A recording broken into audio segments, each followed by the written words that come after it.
Hi, everybody, and welcome back to another episode of the Delete This podcast. For today's episode, we have some troubling news because the U.S. has invaded Venezuela. We are going to get into the history of that, why this is happening, and what they are telling us is going on that is probably not going on. And then we're going to talk about Peter Thiel because the technocrats are at the center of what is currently going on with wars and these private government contracts. We'll be right back.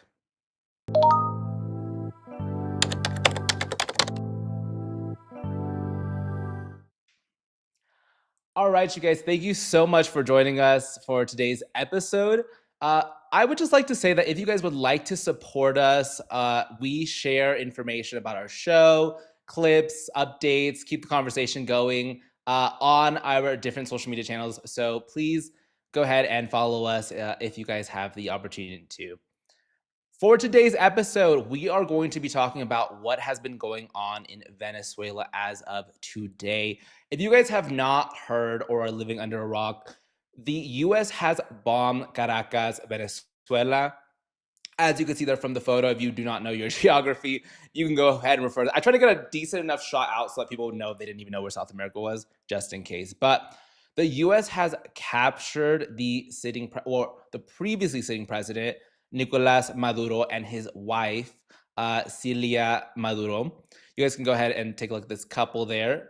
And then they brought them over to the Air National Guard base in New York. There were some images shared of the president being transported back to the US, which we're going to show a little bit later and talk about that. But I want to show you guys what was shared by President Trump on Truth Social. If you're not familiar with Truth Social, it's basically President Trump's like competing social media platform. But basically, he shared images or videos of the bombing U.S. military planes of the capital city of Venezuela, which is Caracas. And then there was this little song playing that was supposed to be, I guess, very patriotic. So let's go ahead and take a look at that.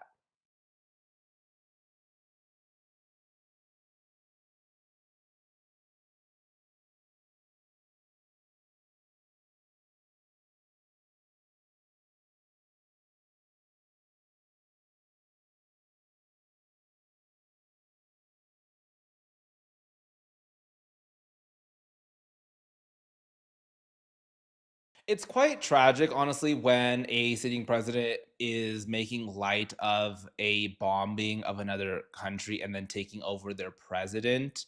I think that what a lot of people are critiquing regarding this situation is that it seems as though the US is just invested in their own interests, which they clearly are. And we're going to get into that in today's episode. But for them to bomb a city and basically take out the leadership and then claim to be going in to now assert their own leadership.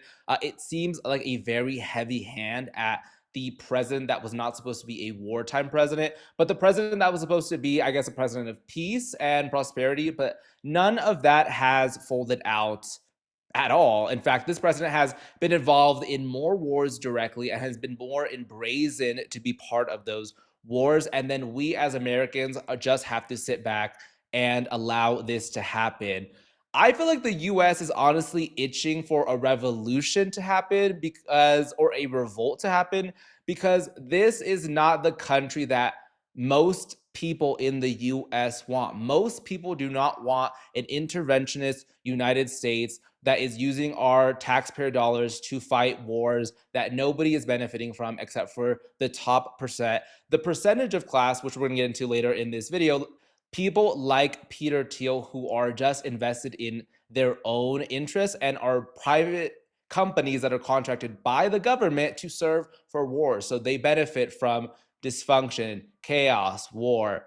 But to make matters worse, the president has decided to share a photo of Nicolás Maduro on I don't know exactly where he shared this on. It looks like it was maybe X, and then the White House like retweeted it. And take a look at this photo. So this is Nicolás Maduro on, I guess, a US Air Force jet of some sort.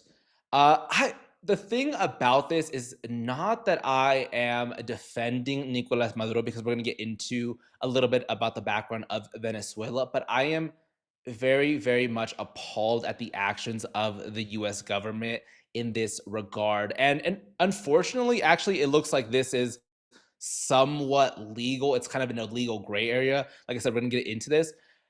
And the sentiment that is being shared here that I think is like, do you think that we are idiots? Is that this guy is, I guess, the leader of a cartel, and he has been pushing like drugs onto like the US population, which is, as I've been investigating this more and more, I'm like, I don't know if that I'm getting that vibe from this president. I don't know. I would love to hear from Venezuelans who, and I'm gonna talk a little bit about like kind of their reaction, but I would love to hear from the Venezuelan population, viewers that are watching this, that what is your take on this situation? Because there are two things that could be true, right? You can have people that do not like their government. Like, for example, if we're like, okay, how can we get out Donald Trump out of here? A lot of people are going to be in support of that, especially even like Republicans. Like, your regular day-to-day person probably is not on board with what is going on currently with the Trump administration. But if we were to say, hey, like, do you want Israel to come rule your country? I feel like most Americans would be like, why would that even be a consideration to have Benjamin Netanyahu? I mean, he pretty much is ruling our country, but nobody would elect for that to happen. So why would Venezuelans want the same thing? Venezuelans, yes, could have their own reasons why they do not like the government, but do they want the US to now rule their government? No. What people would want that? But let's go ahead and see what Secretary Marco Rubio said in a tweet by X. So he said, Maduro is not the president of Venezuela, and his regime is not the legitimate government. Maduro is the head of the Cartel de los Soles, a narco-terror organization which has taken possession of a country, and he is under indictment for pushing drugs into the United States. Oh, Marco Rubio, do you know that the United States is probably the leading drug cartel? Like, why would that even matter to anybody? In fact, you guys have probably worked, if this is true, the United States has probably worked with this guy directly, okay? So cut the BS that you care about drugs, you care about Americans who are on drugs. Just cut the BS. But I want to take us back to like where this all started, because this started with this has been a long-standing kind of qualm, which has really been based around oil production and oil refineries, because the U.S. thinks, of course, that they are indebted to those things because they, I guess, kind of owned it at one point, but didn't really, of course, because obviously the refineries are in Venezuela. But, of course, the U.S. just wants to have their little greedy hand and everything. Well, not the U.S. I think we need to start being more specific, okay? Because this is what we're getting into this video, but it's like the top 1% and specific businesses that are very much behind this. They have a heavy hand at pushing this agenda, and they're the ones that want this, okay? It's not like the US wants this. I'm sure even things like the war, like what's going on in Israel, it's like probably Israelis don't really want this, but it's like Benjamin Netanyahu is just gonna go off and do whatever he wants to do. But I digress. Back to the US-Venezuela conflict.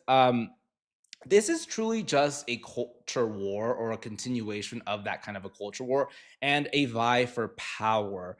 I want to kind of take us back to when the Monroe Doctrine, which is like a long-standing doctrine that was put in place initially to assist Latin American countries, but then, as the US does, got twisted around and basically gave us the right to be able to intervene in the democratic process of Venezuela. But let's go ahead and take a look at this video that explains a little bit more. You can't talk about U.S. intervention in Venezuela or even Latin America without mentioning a nearly 200-year-old policy called the Monroe Doctrine. To put it simply, it basically declared that the United States had a kind of supremacy in this hemisphere. Originally designed to block European powers claiming colonies in Latin America, the Monroe Doctrine was later interpreted to mean the US also claimed the right to overrule the democratic process on the continent through invasions, coups, and CIA covert operations.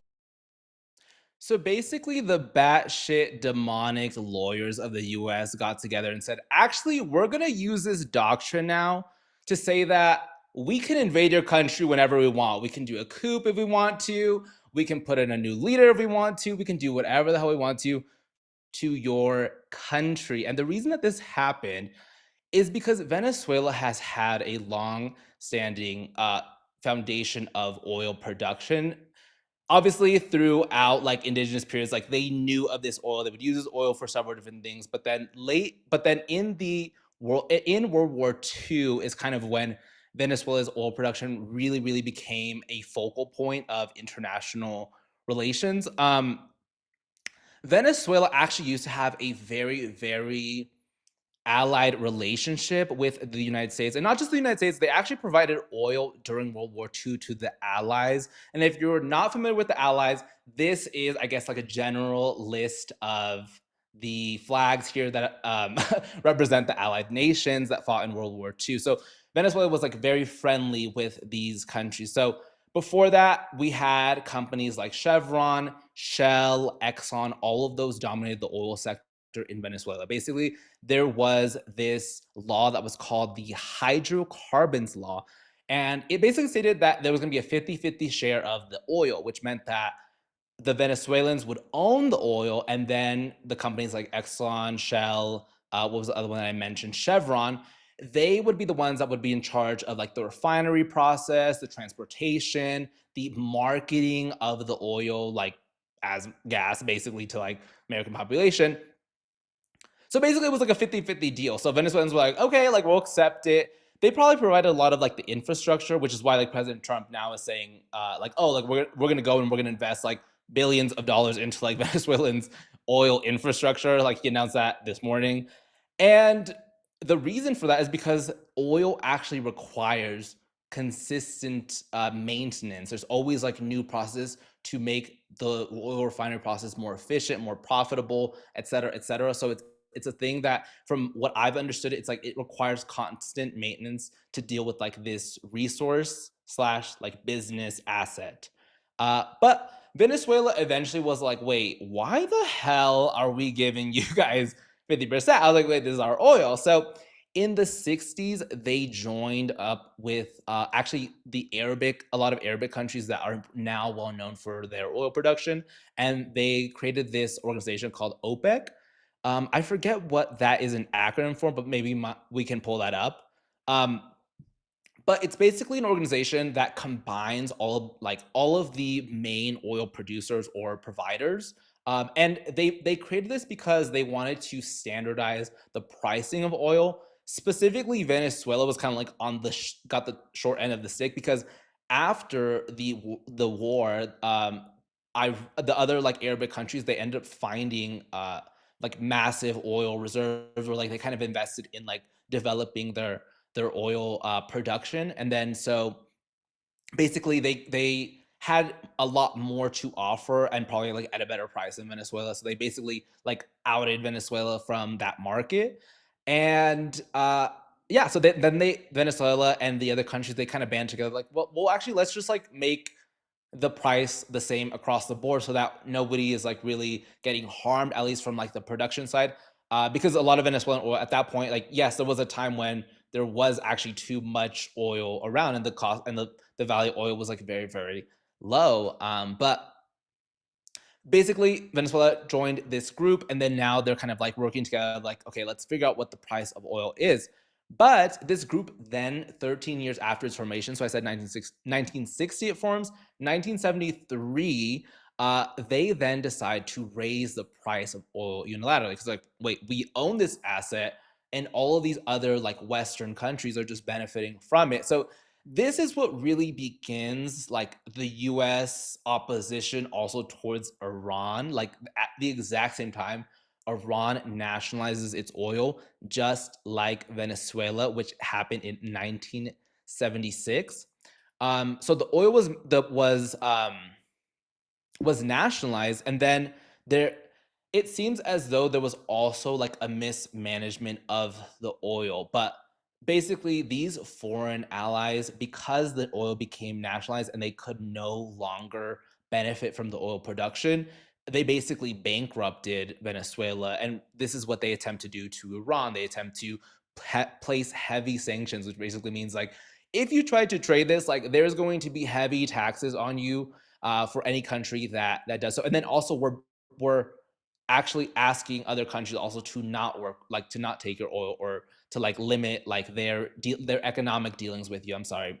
It's more of that kind of a relationship. So it's basically sanctions. Sanctioning is like a trading embargoes that are meant to impose like a lot of pressure on a country. So Venezuela experienced this, Iran experienced this, and Venezuelans experienced like bankruptcy, basically, like their currency no longer valued anything. People were hungry, people were poor, and people rightly blamed the government. They said, hey, like, what is going on here? Like, we are now a socialist nation, but we are like, everybody here is suffering.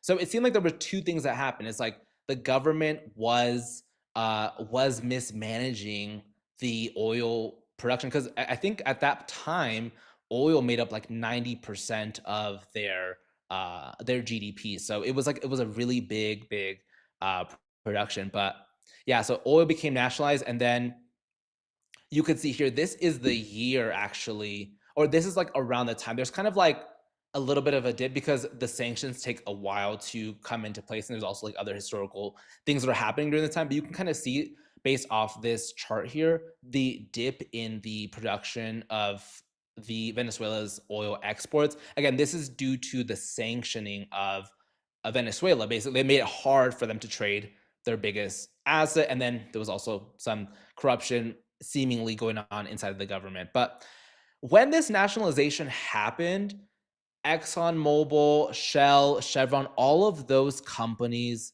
left Venezuela, basically because it was like, obviously when oil becomes nationalized, then the government owns it, in case that wasn't clear. But so then these private companies don't really have any purpose there. Like they're not going to make any financial benefits. So if you guys can see from the photo that we have here, of the companies, the US actually owns two of the major like big oil. So big oil is pretty much like, these are the guys that own all the oil in the world. Well, they don't actually own the oil. They're the private companies that provide usually like infrastructure. Like same thing for Venezuela. They provide infrastructure, they provide transportation, they provide the marketing aspect of it. And the home country doesn't do that. So it's like that's how they get their share of it. But when those companies left, they basically were like predominantly US. I mean, there was one like UK one, which they probably do care too, and they're probably like, secretly in the background having their hand in this. But it's pretty much the US that lost, or big oil really that lost those are those like two main companies there. But we then also have, like I said, this seems to be a culture war as well, because, well, not really a culture war, honestly. This is the thing. It's like when things are framed as like a social culture war, oh, we hate this group, oh, we hate that group. It's like usually it's not that. It's usually like there's some kind of like financial reasoning for something like this. So it's like, we hate socialism. No, we don't hate socialism. It's just that in your government now you guys own everything, and we can't put our businesses in yours and then grow our business. So we hate you guys for that reason. Do you see what I'm saying? So it's not exactly that we like hate socialism. We hate the financial aspect of it that does not allow for US 1%, big players, big oil, big pharma, to have their hand in those governments and continue to grow their profits. Do you see? Anyways, I want to read this X tweet, actually, X tweet, X post. This is by Marjorie Taylor Greene, and I think that it highlights a little bit more about this situation. So it says, the next obvious observation is that by removing Maduro, this is a clear move for control over Venezuelan oil supplies that will ensure stability for the next obvious regime change war in Iran, and also takes away a source of oil from China. If it was about drugs killing Americans, they would be bombing Mexican cartels. So I know a lot of people do not love Marjorie Taylor Greene. They think that she's like a grifter or something. I personally have only recently seen her like sing the tune of like America only, America first, this kind of a thing. So I think that she is in it for like, people who are living in America, or the US, but you can have your personal opinion on her if you like.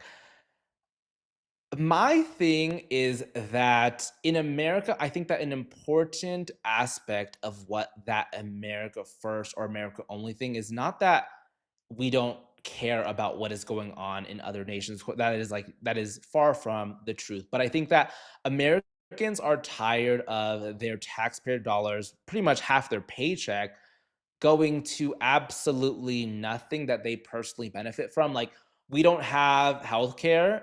If you get sick with something like cancer, you are going into bankruptcy or debt to survive. We do not have a great education system. We don't have a great job market.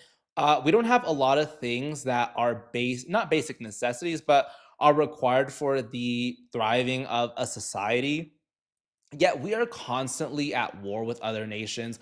We are constantly intervening in other nations. We are constantly worried about protesters, worried about drug cartels, worried about this or that. That is just a bunch of BS, okay?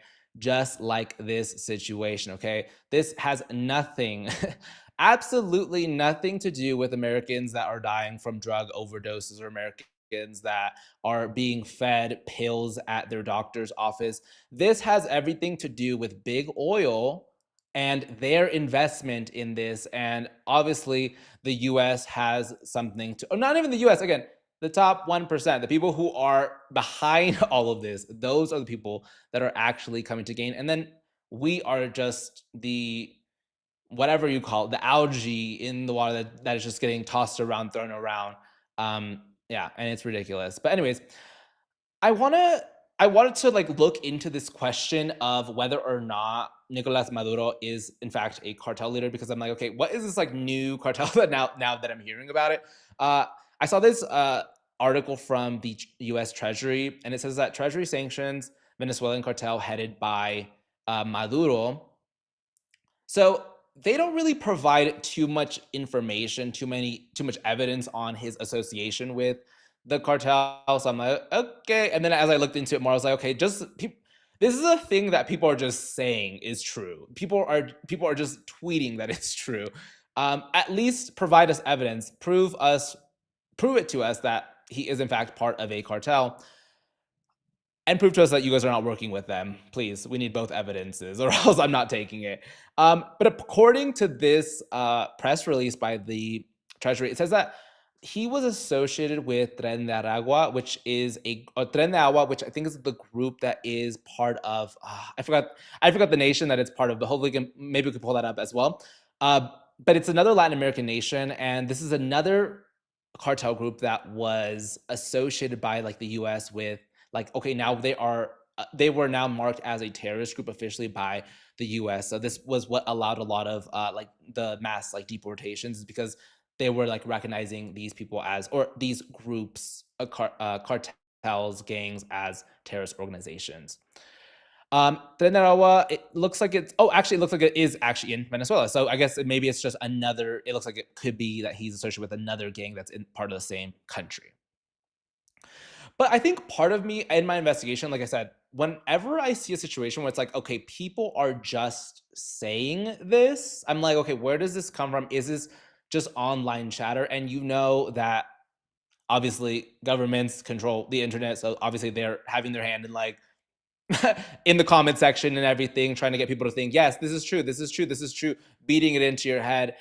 And I think nothing more exemplifies this to me actually than the online discourse regarding Claudia Sheinbaum. She is the sitting president of Mexico.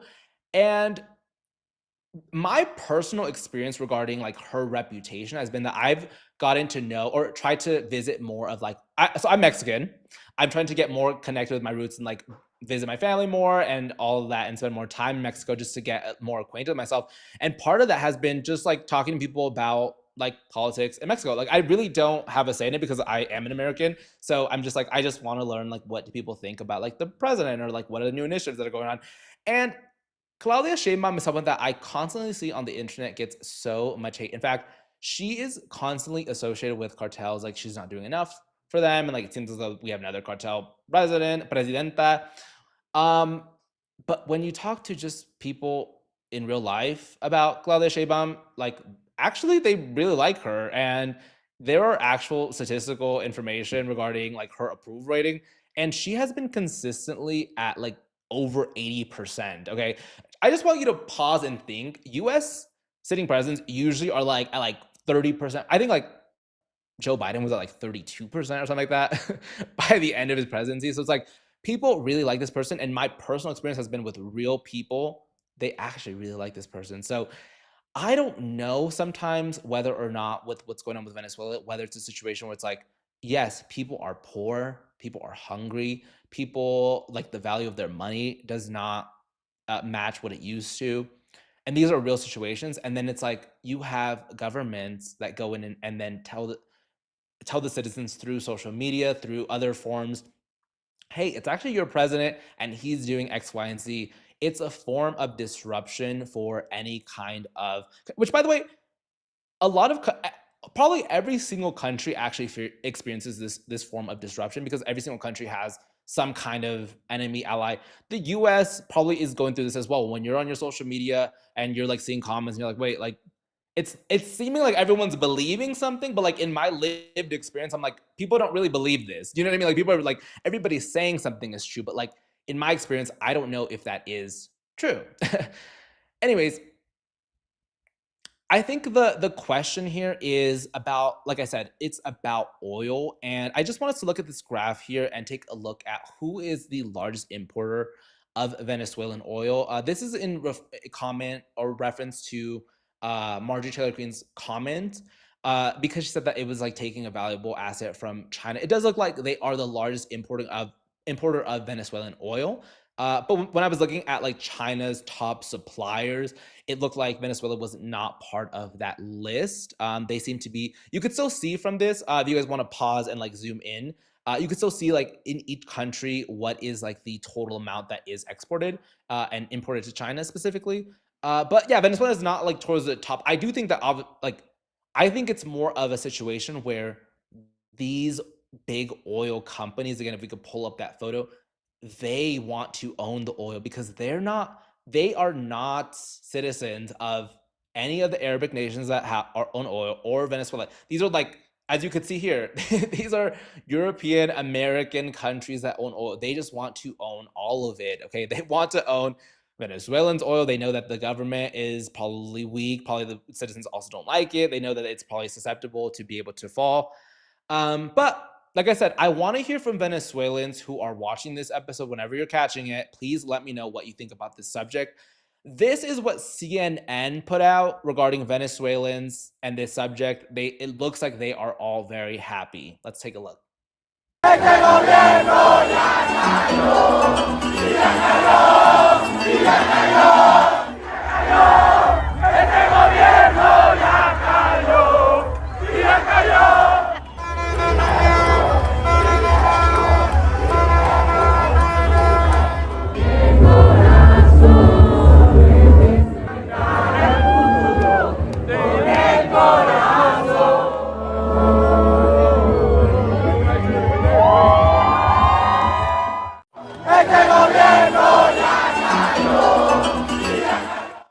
All right, Venezuelans, you tell me what you guys think. Are you guys happy with this change? Are you not happy? I think that, like I said, it could be a multifaceted issue where some people are happy, some people are not happy. You know what I mean? But nobody wants another country to come in and rule their population. Okay, it does not work. It will not work. The US has tried to do it many times. It does not work. Okay. Also, I think the other thing that's laughable about Nicolás Maduro being labeled as a cartel leader is that Nicolás Maduro has been to the US, it seems like various times, or at least freely roamed the US as maybe a cartel leader. And who issued those visas? Obviously, our government did. So let's take a look at Nicolás Maduro doing, I guess, like a little cartel karaoke talking about the US. Pueblo de Estados Unidos, inclusive le digo, aquí tienen a un gobierno amigo.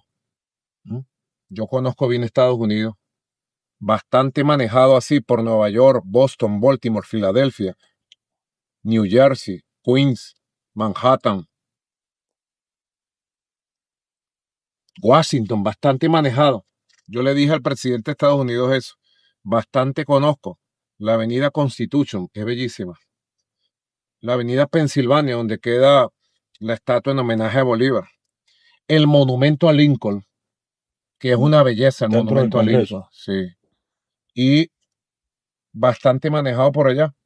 Y debe saber el pueblo de Estados Unidos que aquí tiene un pueblo amigo, amistoso, pacífico, y tiene un gobierno también amigo. Deben saberlo. Y que nuestra consigna es muy clara, Silita. Pero este es un regalo que le tengo aquí a Ramonet. Excelente. Nuestra consigna es muy clara. Not war. Yes. Yes, peace. It says, I don't know if President Trump is going to be wearing that hat anytime soon. But yeah, as he said, bastante conozco, I'm sorry. That means I know a lot of the US he's been through. And I guess he's talked to President Trump as well before. Did Mr. Trump, was he screaming at him on the phone, telling him that he was going to arrest him because he's this big bad cartel leader? Or were they talking about something else, like maybe deals with oil? I don't know.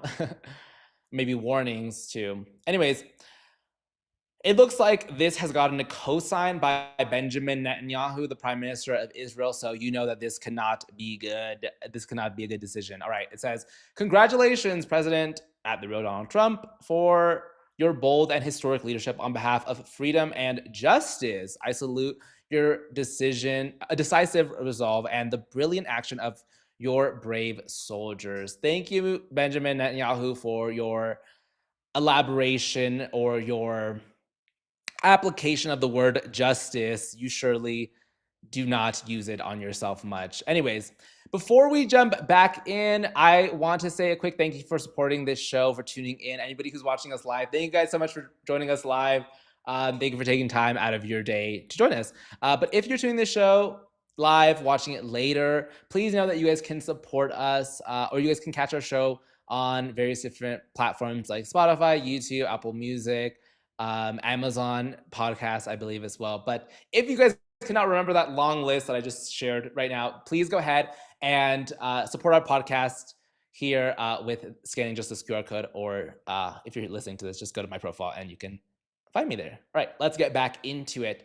So talking more a little bit about the subject of who is really controlling our country, I want to talk a little bit about Peter Thiel now, which Peter Thiel is part of a group of tech oligarchs who are pretty much trying to take control of our nation through indirect power, but power and money nonetheless. And Peter Thiel has had his hand in various different private businesses that are basically being contracted by the US government to assist with wars outside of the US, and also with controlling US citizens and everything that you can imagine that is probably horrible about a society and a dictatorship. And again, I don't like when people just throw on the word dictatorship when they're talking about the US, but it's like there's definitely a vie for power. And if you don't see that, then I mean, you don't, it's hard to see it sometimes,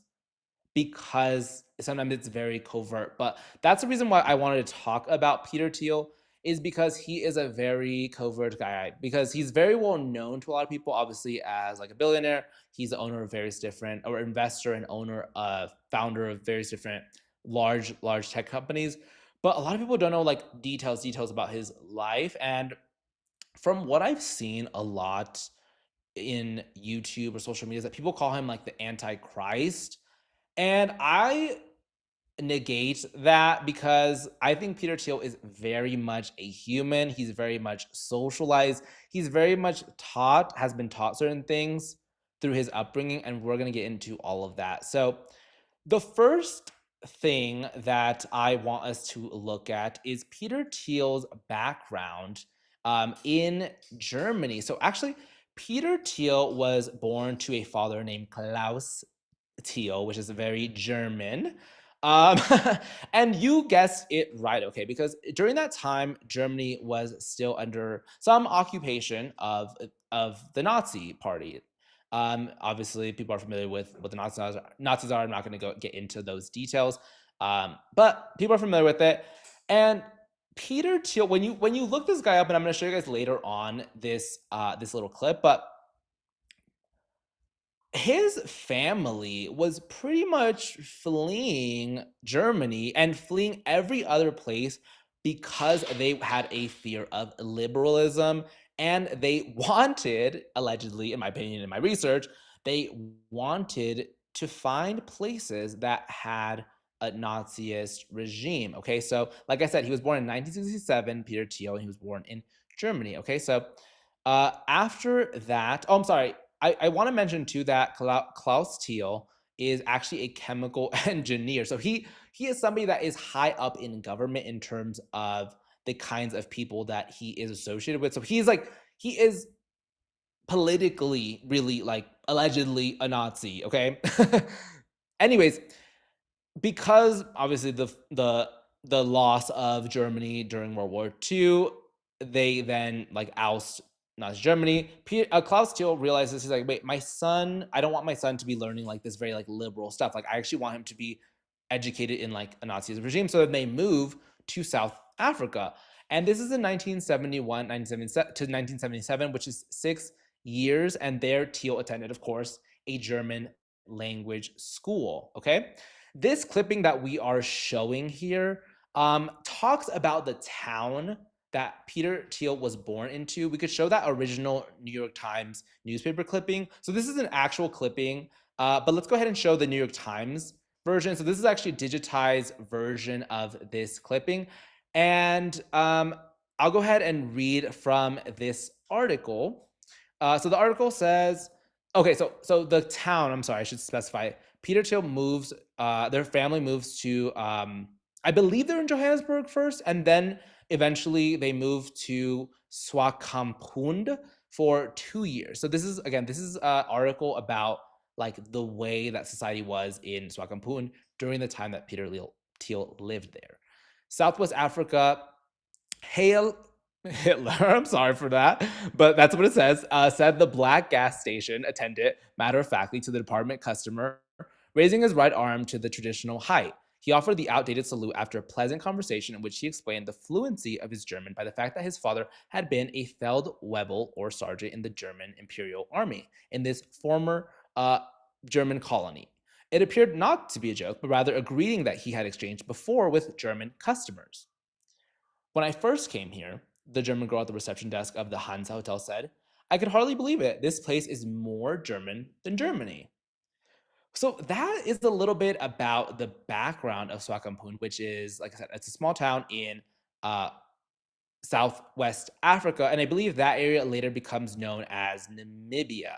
So this area, like you said, is like it said in the article there, is more German than Germany, because Germany at that point starts to become like more leftist. They start to be like, wait, like they're like repenting for like their Nazist background. There's also like a bunch of other history that happens between there where the population retaliates against the Jewish population retaliates against the German population. That's a very important part of history, which I won't get into right now. But then like the people that are associated with like the regime are trying to either flee through like private tunnels, go to other countries where there's like the regime is kind of like taking place.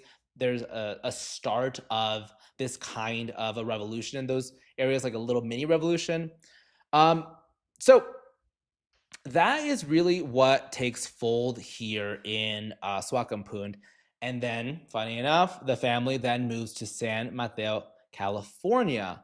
And if you guys are not familiar with what happened in San Mateo, California or San Francisco area during I think it was the 80s, basically there was a faction of very, very right-wing, radical, like Nazis, allegedly, in San Francisco, in Los Angeles as well. There's actually a famous book, which we didn't pull the image of it, but you can look it up. It's called The California Reich, and it talks about basically the uprising or the growth of this kind of like sub movement in the US, which was like the Nazi Party. But people start to settle in those areas because they're like, I want to ally myself with people who obviously think similar to me. So it seems as though the Thiel family again follows this party or this group of people, and they are in San Mateo, California now. And let's go ahead and again, I always want to pull stuff from that time, like just to understand like what happened. So this is an article, like I said, from Flying Penguin, and talks about a little bit about what is going on in that time. And so it says, the eve of Namibia granting political representation to non-whites is unmistakably why Klaus abruptly fled a Nazi enclave in Africa to a particularly racist area of Northern California. There he found an extremist anti-tax government revolt was mobilizing as a form of conservatism. Reagan's racist revolution was crystallizing. So there's also this little image here that shows Reagan showing this hand. It's offensive probably to many people, but it says those monkeys from those African countries, damn them, they're still uncomfortable wearing shoes. So upon my research, I found that actually it's very well known that Ronald Reagan was very, very racist, and he's not known necessarily to be racist, because I think there was another politician that was known to be like more racist than Ronald Reagan, and it was like he just didn't seem as racist, basically. So people were like they didn't associate with him with that. So it was like, okay, at least he wasn't as bad. But in like a lot of like private conversations that have now like come out or people are familiar with, actually a lot of people are not really familiar with Ronald Reagan because he's an older president, but a lot of that information, like people were able to see like in these conversations, like what he actually thought about this population in the US, obviously like the black population in the US. But obviously like I said, Peter Thiel moves to San Mateo, California. He then attends like high school there. And then he goes, as people know, kind of the start of Peter Thiel is his start in Stanford University. So we actually have a photo of him as a student. This is his last year, his senior year. I believe actually he's at Stanford Law. So he goes to Stanford, I believe, for his bachelor's. He gets his, oh no, wait, actually this is his last year of his bachelor's because it says there philosophy. So Peter Thiel studies philosophy at Stanford, and then he ends up going to Stanford Law after, obviously as a law student. What I think is interesting about Peter Thiel studying philosophy, I was racking my brain, like, why? Like, I'm curious, like, obviously he has this background, he has this and that. And I realized something that Peter Thiel is actually really good at, and what a lot of these vulturist businesses are really good at, is they understand the human psyche. They understand how people think. They understand how society functions, how money can be weaponized against people. And then they build businesses that follow, human, what's it called? Like human patterns of being. But I want to show briefly here. This is from Google. Like if you search up why Peter Thiel moves to Germany, I want to show you this. It says that he moves due to his father's chemical engineering career, experiencing frequent moves through his childhood, including to South Africa, before eventually settling in California and becoming a U.S. citizen, with his departure from Germany being a childhood relocation, not a later emigration decision. So basically they're like, oh, it's because his dad had like his job. His dad allegedly was part of like the Nazi regime, and he was moving because he was fleeing places that were like leaving the Nazi regime behind and like trying to find other like-minded people. So make no mistake that Peter Thiel does grow up with that kind of sentiment. The more I read about also with South Africa, because South Africa experienced apartheid like for many years, which basically means that like there was segregation going on after slavery, but a lot of South Africans do have that belief system, or have like left that belief if they grew up in that generation. And this is people saying themselves like, no, we did believe this and it was wrong, but like that was just how we were educated. So make no mistake that is part of that psyche. And I want to talk a little bit about Peter Thiel's philosophy or his thoughts. And Peter Thiel often claims that he is a libertarian. Now, there's been a lot of hearsay about whether or not he actually is a libertarian, like what does it even mean to be a libertarian. But I think that I like to always say, like, pay attention not to what people say they are, but like to what they do. And I think part of that is also like considering who are they referencing? Like, what are they referencing as their frame of thought? And Peter Thiel oftentimes references Rene Girard, which is a French philosopher. Rene Girard and Peter Thiel actually knew each other personally, which is interesting because I don't see him really mentioning that too much. But they did actually overlap during their time in Stanford University. And they overlapped for, oh, obviously the entire time that Peter Thiel was there. But I think Rene Girard ended up like retiring from Stanford and then like eventually has now since passed away. But just to better understand a little bit about what the thought process was, I think the best way that I could understand it was actually kind of understand like what is like I was looking for articles that were kind of like discussing or critiquing like Rene Girard's ideas. And there was actually another professor that was at Stanford University during the time that Rene Girard was there and wrote an article in reference to Rene Girard's thinking. So one key element of Rene Girard's philosophy is that it's called mimetic theory, which basically means that like people just tend to copy each other if we're socialized with each other. So if we are seeing that everybody is believing something, we're like, okay, now let's all get behind this, like the Republican movement or the Democratic movement, like let's all get behind this, let's all get behind this. Everyone just acts that way because that's how humans are just kind of engineered. We're kind of a little bit thoughtless. We just see other people do stuff. And then what eventually happens is they say that there's like a limitation of resources and people then become like agitated or violent with one another. And then we then take out that agitation or violence by scapegoating people or finding like victims to place in our society. So it's funny because you can consider a lot of rhetoric actually that is used in the US very much follows this kind of philosophy, which is a thought of human psychology, or it's a thought of human philosophy. So it's like, again, these kinds of thoughts are important because they are the basis of political campaigns. They are the basis of forms of thought that then permeate our society. So I want to pull up this article like that I was mentioning, which was from a professor at Stanford University at that time, and he was in the French and Italian department, which is relevant because Rene Girard was in the French department as well. But it says here, stage one, this is a critique of Rene Girard's theory. So it says stage one, as we just saw, is that all desire is mimetic. We would never want something because it is objectively valuable or even because it meets our own subjective needs, but only because someone else wanted it before us. If I decide to go swimming, for example, it is not because the human metabolism thrives on exercise or because my physique in particular demands an upper body workout, but only because I see the Jonases next door packing their towels. So basically, just to explain this a little bit, it's saying that he's critiquing the theory of Rene Girard, saying that like people actually do have kind of like their own internal desires. Like I kind of love to run because my body likes it, not because I see like Joe Schmo running. Like I personally also like to run. So I'm not just copying people. Do you see what that means?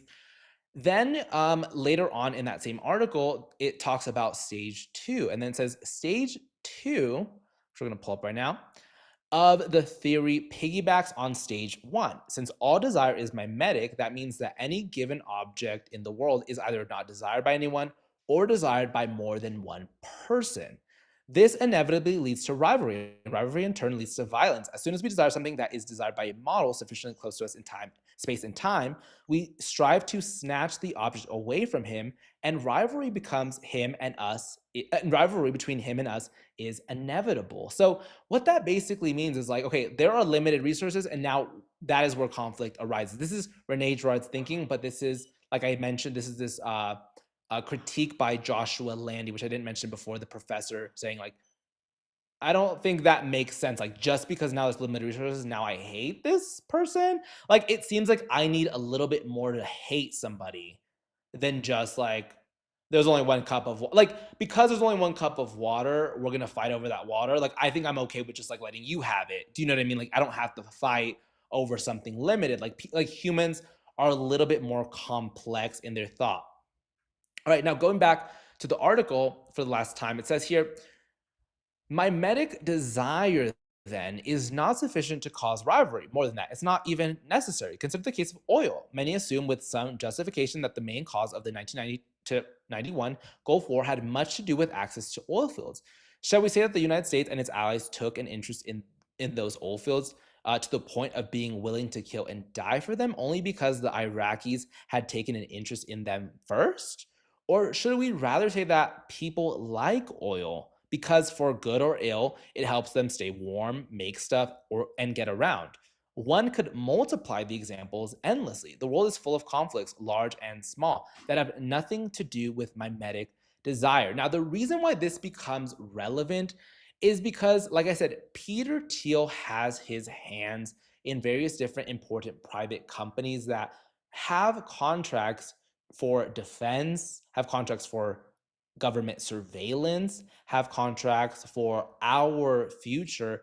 And Peter Thiel strongly believes in this theory of mimetic theory, which is important because Peter Thiel feels as though people cannot act out of like their own thought. He thinks people, it seems as though he thinks as though people are just acting, acting, and acting, which if you guys can relate it back to the Nazi regime, that is likely how people were. So Peter Thiel, I think, relates to this theory because that is his form of upbringing, in my opinion. Anyways, let us talk a little bit about. I want to show you guys actually just to show this a little, exemplify this. This is a conversation between Peter Thiel and Jordan Peterson. It's titled "Why We Stop Progressing," but he basically talks about how in the Bible the crowd is crazy. The crowd is always chaotic. Okay, and Rene Girard. So Rene Girard but Rene Girard refers to the mimetic theory. So let's go ahead and play that video of Jordan Peterson and Peter Thiel.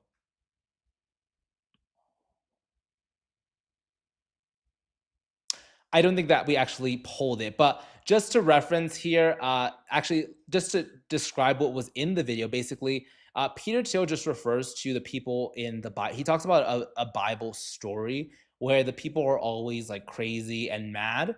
And again, this theory of mimetic theory is important because it's like, it seems as though the population can't control himself. And this is something that Peter Thiel is kind of like regurgitating back to us.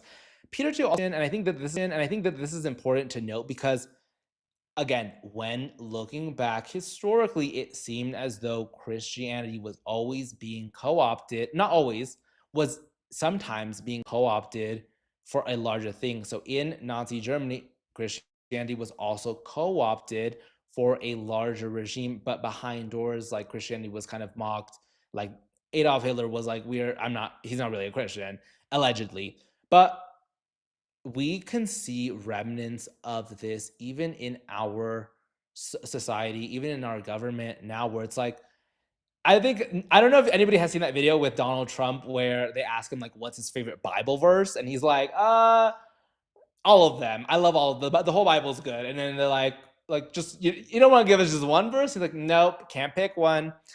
So he doesn't read it, but he uses obviously his relationship to it, close enough, lackluster enough to basically just stamp it on and say like, hey, vote for me because of this thing. Like, so it's a very, very common playbook. And I want us to be thinking about this because Peter Thiel and his enclave studied philosophy. They studied law. They studied how things work. They studied how people think. So that is what they use for their betterment or for the betterment of their own interests. I want to talk a little bit about how Peter Thiel got his fortune, though. So Peter Thiel's initial fortune, his father was like decently well off. He was a chemical engineer, but they weren't like massive, like millionaires, billionaires like Elon Musk, which we're going to talk about in another episode. But Peter Thiel did have like rich parents, but he didn't have his fortune. And it looked like his fortune got started with PayPal. And we pulled this article from, I don't actually know where we got it from. Maybe it looks like a People magazine article, honestly. But you can see this photo of Peter Thiel there, and it says Macro Man. And then I'm going to show a little, I'm going to read from here. It says, one morning in 1998 at Hobbs Coffee Shop near Stanford University, a young money manager named Peter Thiel decided to go gamble on an internet startup. Thiel ended up investing $240,000 in the company, which eventually became PayPal Inc., the giant of online payments. Thiel ran PayPal took it public, and in 2002 sold it to eBay Inc. for $1.5 million. Thiel, then 34, walked off with $60 million. He bought himself a Ferrari 360 Spider and moved into a condo at the Four Seasons Hotel in San Francisco. So Peter Thiel was able to amass like his initial big bucket of wealth by creating PayPal and then by selling it off. Like you can see there that he walked away with a decent amount of money, $60 million, which obviously he used that later on for his venture capital to start that off. And then then like you said, he like you can see here, he did have somewhat of an initial investment of $240,000, and yeah, so that comes from some bit of money, yeah. But let's go ahead and look at this photo here of the PayPal Mafia, and this group here is the listed group right there at 202. I'm sorry. This group was because PayPal purchased the eBay in 2002 for 1.5 billion. So this was the group that ended up benefiting from that. So you could see here from this group, kind of like the main people who were associated with like the PayPal Mafia. And according to my research, it looked like 38 of the 50 original employees ended up leaving PayPal within 4 years. So they kind of just like, their goal was just to sell the company pretty much. But talking a little bit about Peter Thiel's newer investments, like that was where he got his initial bucket. But after that, what he ended up investing in was his venture capital firm, which then ended up investing in other businesses and kind of like taking those over. So basically, it was kind of like an approach where it's like, let me invest in like a lot of things, see what does well after a couple of years, what's doing the best, and then let me like put more money behind that. And one of those projects was Palantir. You could see from this screenshot that just a quick little screenshot from the Minthrow website. There you go. And it says Palantir created transformative data platforms for complex and sensitive environments. So Palantir basically is a technology, if you guys are not familiar with it, that is like artificial intelligence to analyze data on like terrorists or people that are like dangerous to a country. But this technology is what is allegedly being used in Israel with the IDF. So there is a newspaper clipping here that we can see from a newspaper, and it says Palantir stands with Israel. And if there, you guys can look for like interviews with Alex Karp, which is the CEO of Palantir, and he's like, they ask him like, oh, like are you guys behind like the IDF? There's a rumor about this. He's like, well, like we pretty much are, and like 90% of like things that you see, like actions, war, things that take on, like we are behind that. So these companies are not loyal to any specific country. Okay, they benefit from war, they benefit from conflict, they benefit from chaos. Like I was saying earlier with Venezuela, like it is companies, it is a certain group, it is a certain gentile that benefits from when there are issues that are going on. And there's this article that we pulled. It says it's by Sam Biddle, and it's called "How Peter Thiel Palantir Helped the NSA Spy on the Whole World." And just to give kind of a little background around this, like many people are familiar with Edward Snowden, who was like the original whistleblower of the CIA. He was like, was like, hey, like the government actually is spying on us. Like they turn on your webcam, they're listening to us. Like they're always actually on our asses. And that technology that Edward Snowden was talking about was called X Key Store. That's the technology that aggregates all of that data. And then Palantir is what then is used as like the visualization slash like aggregation tool of that data. So like they're the ones that kind of give, they make sense of all of the data that gets pulled. And we could see here that there is a graph that shows you actually like the US investment into Palantir, how it has grown. So since 2008, they were an early investor into Peter Thiel's company, Palantir. And then all the way up until recent history, you can see from the graph that it has just incremented, like it has doubled almost every year after that. And I believe the total amount, according to USA spending.gov, is $910.1 million. So it is a pretty penny to pay for a private contractor. And the reason why also too, if you guys are not familiar with like why the US would use like private contracts is because like there are certain laws that the US is not able to, I guess, breach, or like at the time they don't want to breach it. So they basically invest in another company, in a private company, and then that company does like the surveillance, like they build the technology to surveillance people. And the US is just like, oh yeah, like this is just our VC, like this is just our VC arm, and like we just invested in it, and now we're gonna benefit from that technology. We're gonna figure out how we can make spying on people legal, and then we're gonna then like work directly with a little more directly with this company and like own the technology, kind of own the technology, I guess. But really, actually, the technology is owned by like the tech oligarchs like Peter Thiel. The other thing that I saw as like a new initiative for Peter Thiel was these freedom cities, and this is through a company called Praxis Nation. The basic understanding about these cities is that they're basically trying to create a full technical infrastructure, and they are digital nations that are internet native organizations. The idea around these is that the people that will be living in these nations will be having a similar worldview. There'll be kind of like its own internal economy. Some of like the key technical aspects of the city is that they're going to make advancements in AI, in crypto, energy, and biotech.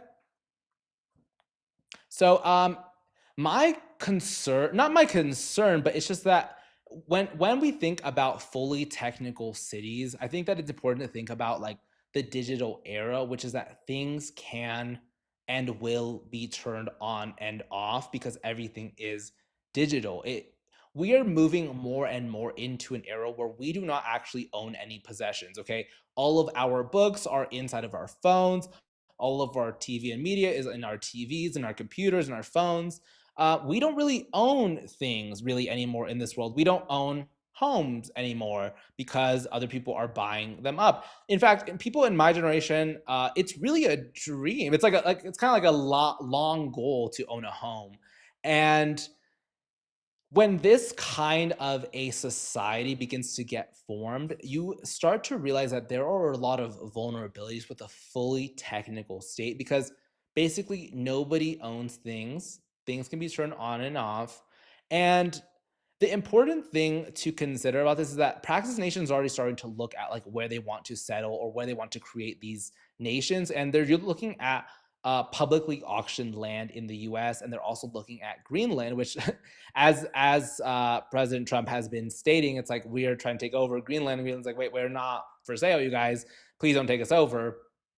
But these like technical nations or autonomous nations are really just kind of a way for these people, these tech oligarchs, to have their own nations. And this image that we're showing here is actually from a business that Peter Thiel has invested into. If we could just pull up that blueprint right now. What this is this is a company called the Seasteading Institute. It started off as a nonprofit organization, and what it meant to do was it meant to create these mobile communities that were in the sea that were not actually bound by any international, that were not bound by any like domestic laws. They were only part of the because they were in international waters, like they could maybe like test out new government system, new political system. I'm sorry, new economic systems, things like that. But yeah, the photo that we were just showing right there was after Peter Thiel invested in the company. He was an early investor in this, and this photo that we can pull up is of the like kind of a newer blueprint of that ocean state. Basically, like this is supposed to be an autonomous state that has its own rules, regulations, and in Peter Thiel's vision it will be kind of like a way to like develop new technologies, kind of like what Praxis Nation is. So I guess basically his investment or his hand in these different companies is like he really wants this. And another thing to consider regarding Peter Thiel is that he also has his hands heavily in American politics and in his connections. For example, J.D. Vance. Peter Thiel gave one of the largest public political donations in history to J.D. Vance when he was running for, I think, for senator, I believe. But according to JD Vance, like they met at a Yale Law School event. And he talks a little bit more about this in this article that we had it pulled up. We can pull it up now. It's called How I Joined the Resistance. It's, you guys can read it. Basically, this is about JD Vance's, like, his life getting back into Catholicism because he was like atheist for some time. And then he was like, he went to law school, and he basically talks about how he was like chasing money, chasing aspirations, and Catholicism allowed him kind of to like to resettle. Which, if you guys haven't seen our episode on JD Vance, like please go take a look at that. Basically, he is just BSing about a lot of his like his background. But according to this article, it basically tells JD Vance mentions that Peter Thiel's talk, because I think he spoke while he was at Yale Law School in his one of his like last years, I think, was one of the most significant moments of his time at Yale Law School. And then JD Vance then goes on to work for Peter Thiel at Minthrow Capital, and then people like there's a lot of reports, people saying like JD Vance, we like never really saw him like in the office ever, so it was like a little bit weird, like why exactly like they were saying that he worked here, but I was like, okay, like people are not really, and people are saying stuff, but they're not exactly like worried about it. But I think it's odd because it's like, wait, if somebody says that they worked there and they're saying that they did great in VC, then can you tell us about some of the great VCs that they invested in, please? And Peter Thiel has had his hand with like various different people allegedly. According to Peter Thiel, he said that he has only really ever talked to Jeffrey Epstein a handful of times. But according to what has been released regarding the Epstein files, it looks like there was daily like schedules and email records and like meetups and things like that that were happening between them.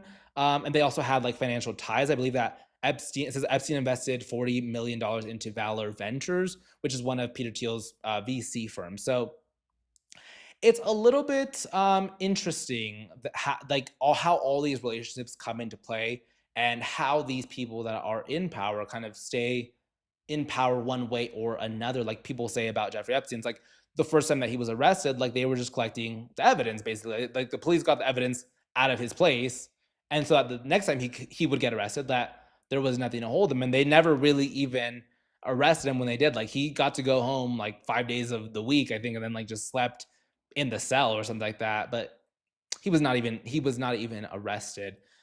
The other fun, I guess not really fun fact is about Peter Thiel is that a lot of people don't know that Peter Thiel actually is gay and was originally outed as gay. I just want to say that obviously outing is not right, and this magazine that did it, Gawker, ended up getting actually sued by Peter Thiel. But no, actually, Gawker was kind of like this very salacious gossip magazine, so they basically sued. They put out the sex tape of Hulk Hogan, and then Hulk Hogan sued, and then Peter Thiel backed like the defense, I'm sorry, the law team of Hulk Hogan, and got Gawker to basically go bankrupt. But I point this story out just to say that this is how these people think and operate. Like this is a personal example, but this is like how they operate in business. It's like, let us bankrupt, let us own everything, let us monopolize everything. That is like their praxis there. And we do have a photo of Peter Thiel and his husband. I believe there were allegations here that he did cheat on his husband with this male model, and then this male model very sadly fell to his death a couple of months after, I guess, he had what is it called when you crash?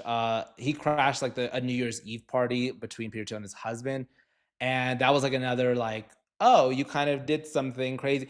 There are obviously conspiracy theories saying that Peter Thiel allegedly had something to do with the model's death. The model's death allegedly or reportedly was a suicide from like a high-rise building in Miami.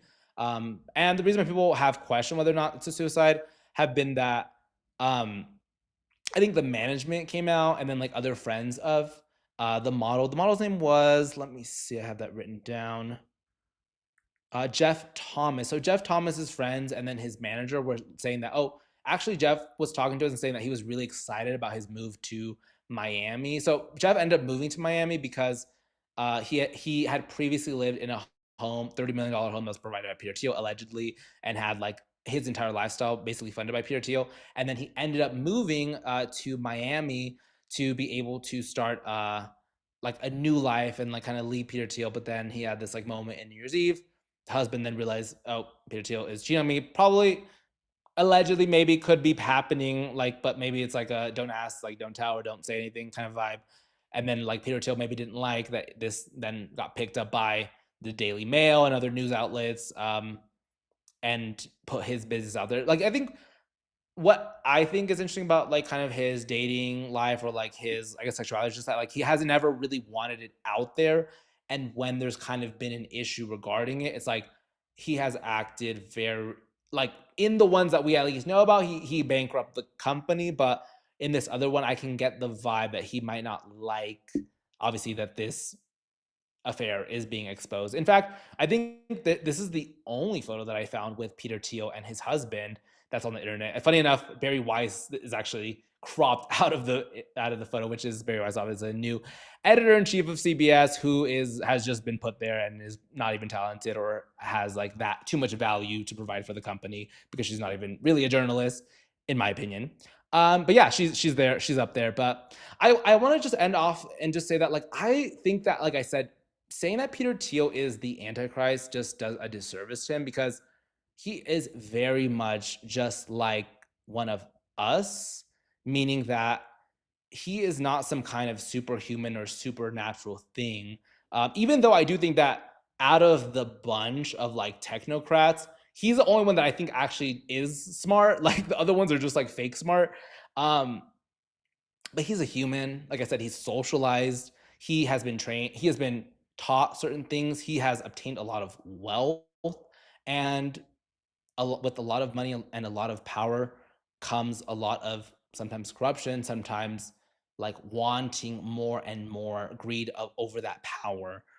So that is where I will leave you guys with. But I just wanted to say, if you guys ever do come across any lead or anything that you guys want us to cover for the show, we do have actually a tips inbox.